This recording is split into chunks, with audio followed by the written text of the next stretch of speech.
ici, nous sommes dans le chai à barrique. C'est un peu mon jardin secret ici. Parce que finalement, c'est là que j'exerce ma deuxième passion, celle du bois, enfin du mariage du vin et du bois. Alors ici, dans ce chai, c'est là qu'est né d'abord le terroir gascon. Le premier de l'histoire, élevé en barrique à Chiroulette.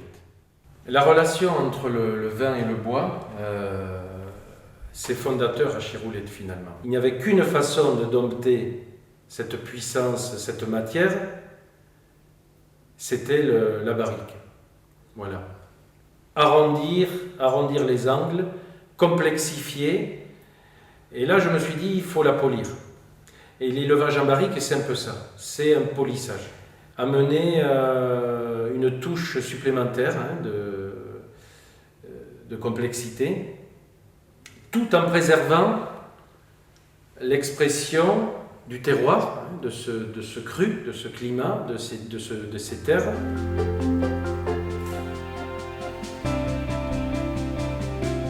La barrique est au service du vin.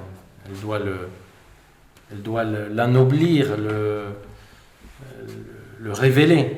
Elle ne doit pas le masquer en aucun cas. C'est un révélateur du fruit, du cépage. La barrique, dans un assemblage, les notes boisées, oui, c'est un peu comme une épice dans un grand plat.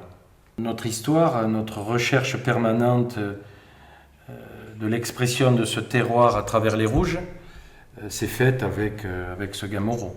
Donc chaque barrique est unique, et là on perçoit bien la complexité d'un vin élevé en barrique, parce que chacune d'elles, ici, va amener une note différente. Il y a une magie de l'assemblage, une dimension supérieure qui se crée. 3 barriques peuvent produire 20 notes. Et j'y ai appris chez ce Moreau le culte de l'excellence et le respect du vin, le respect de ces grands vignerons qui cherchent envers et contre tout à exprimer le meilleur de leur terroir avec le plus de distinction possible, le plus de finesse, le plus d'équilibre. L'élevage en barrique, ici, est fondateur. Il nous a permis d'atteindre une autre dimension, celle d'un vin d'expression, d'un grand vin,